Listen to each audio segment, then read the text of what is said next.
Senhor presidente, colegas deputados, gostaria de pedir, presidente, a Vossa Excelência que exibisse o mapa do Pantanal que eu entrego num pendrive. Senhor presidente, colegas deputados, pantaneiros, pessoas que amam, respeitam e gostam o que se chama de, hoje, o estado do Pantanal. Subo nessa tribuna para dizer para você, homem do campo, homem pantaneiro, que nós verdadeiramente não precisamos de um decreto, não precisamos de uma lei para cuidar e preservar o Pantanal. Quem mais ama o seu povo sul-mato-grossense preservou até hoje, deputado Zé Teixeira, 84% desse bioma. Nenhum país do mundo, nenhum bioma no mundo atingiu um índice de 84%, sendo esse bioma altamente produtivo e sustentável. Talvez somente na Sibéria, no Polo Norte, no Polo Sul, os esquimós mantiveram um percentual de preservação e cuidado com o seu bioma, porque lá é congelado, nada produz ou de difícil acesso e produção. Essa lei que hoje estabelece esse percentual de exploração e cuidado de 60 a 40, já começa ultrapassado, deputado Rafael Tavares, que nós temos 84% do Pantanal preservado. Subo à tribuna para criticar essa lei do governador Eduardo Riedel, principalmente a fala onde o governador disse que a última palavra seria da Assembleia, deputado Rafael Tavares. Então, me cabe demonstrar todos os aspectos, rapidamente, porque meu tempo hoje aqui é curto, da renúncia do próprio pacto federativo, onde o governador transfere ao Ministério do Meio Ambiente sua competência legal e legislativa para delimitar onde é que fica o Pantanal. Existe um artigo nessa lei, eu rapidamente o emendei, deputado Zé Teixeira, que transfere a cartografia do estado de Mato Grosso do Sul para dizer onde é que fica o Pantanal, para o IBGE. Se o senhor chamar, deputado Zé Teixeira, o IBGE para dizer onde é que fica o Pantanal, para andar num curicho, numa vazante, eu queria desafiar, como já fiquei acampado e sou amante do Pantanal, a levar esse povo lá na vazante do Landi, na Fazenda Santa Cruz, do nosso eterno poeta Manuel de Barros. É óbvio, deputado Rafael Tavares, que o zoneamento macro é algo eficiente. Coloco na tela onde o IBGE identifica que é Pantanal, deputado Rafael Tavares. E pasme, onde fica um confinamento do senhor André Esteves, de um grupo ligado ao senhor André Esteves, segundo o IBGE, não é Pantanal, não será Pantanal. Um confinamento que está sendo proibido aos produtores de pequenas propriedades no Pantanal que querem tornar o Pantanal sustentável, produzir no Pantanal e cuidar do seu estado. Esse banqueiro que, segundo as matérias e a mídia, e eu leio a matéria aqui, deputado Rafael Tavares, empresa ligada a grupo BTG Pactual de André Esteves, foi quem mais devastou o Pantanal, segundo o IBAMA. Segundo o IBAMA e segundo o IBGE, as margens do rio Miranda, a 8 quilômetros que eu tive a curiosidade de olhar em linha reta, 8.000 metros do rio Miranda, à esquerda do Nabilec, não é Pantanal. Engraçado, lá tem uma plantação de soja de 5.000 hectares da BRPEC. Lá tem um confinamento de capacidade para 20.000 cabeças de gado.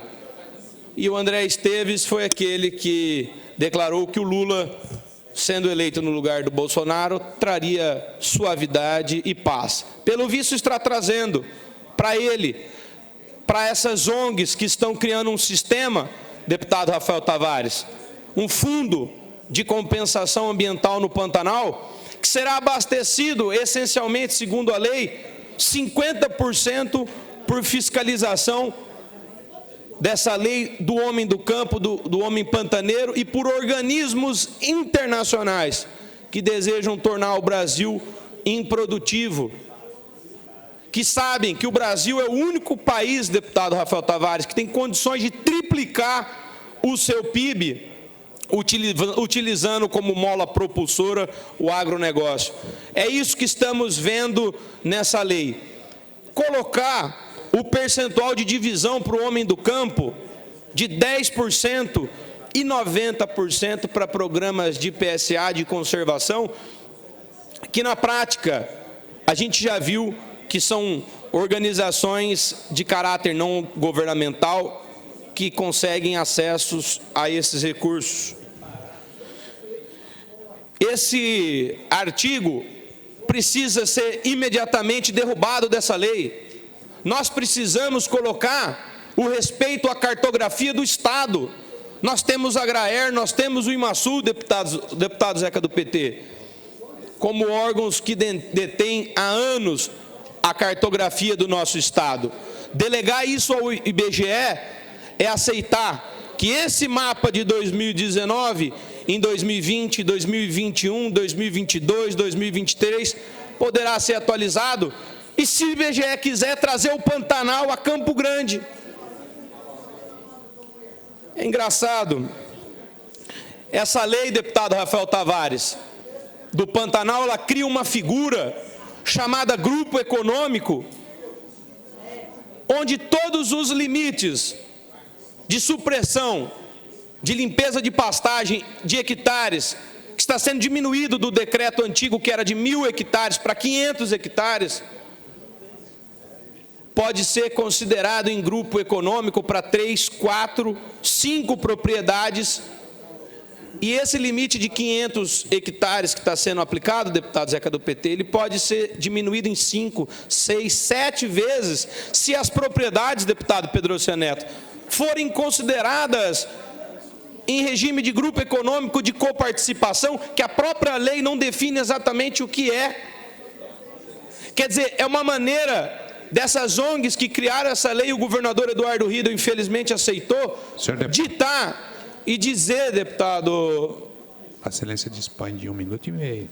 Obrigado. É uma maneira dessas ONGs trazer um instituto ilegal, um instituto irracional, copiado do Código de Processo Civil, que é o incidente de desconsideração da personalidade jurídica, que muitos juízes, desembargadores, têm trabalho para definir exatamente o que é.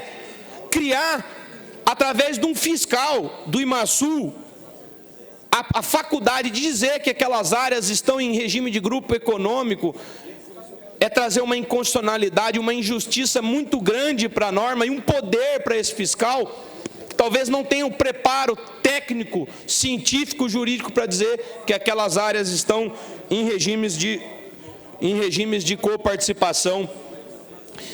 Dizer que eles estão diminuindo a quantidade de captação de água no Pantanal para 500 cabeças por propriedade, aproximadamente, levando em consideração que o gado bebe 40 litros em média por dia. E esses limites, considerando o grupo econômico, serão certamente diminuídos. Eu coloquei 15 emendas nessa legislação para concluir, senhor presidente, para restabelecer a competência e a prerrogativa, a assunção do Estado de Mato Grosso do Sul, inclusive para poder comprovar onde é e onde não é Pantanal, porque o zoneamento macro, ele define por coordenadas, mas nós podemos ter ali uma área que não tem as características de Pantanal e não tem a faculdade do produtor comprovar que aquilo não é Pantanal. Da mesma maneira como eu gostaria de ter a faculdade, na condição de sociedade, de provar que áreas como a do senhor André Esteves, ou geridas pelo grupo do André Esteves, são Pantanal. Então é preciso a gente fazer essa reflexão muito séria acerca dessa legislação, analisar supressão vegetal, que todos os projetos, dentro da quantidade de hectares permitido, deputado Rachoca, o IMASU autoriza todos os projetos. É o mesmo bioma, é a mesma área. O fazendeiro que tem uma distância do outro de 5, de 10 quilômetros, tem a mesma paisagem, a mesma vegetação. Deputado. Para concluir, senhor presidente, temos que ter um cronograma de autorização automático de limpeza de pasto, não precisa de projeto de supressão vegetal, nós temos é que avançar. Desculpa que meu tempo aqui se esgotou para falar de vários temas dessa lei, mas eu volto em outro momento para mostrar que isso vai trazer muitos prejuízos para o Pantanal e que o desejo dessa lei, no médio prazo, é transformar o Pantanal em pequenas propriedades geridas por ONGs que receberão créditos ou de carbono ou de compensação desses programas de PSA, de maneira que se torne inviável a produção, o gado, o confinamento só do pequeno produtor. Pessoas como o André Esteves estão garantidos segundo a lei.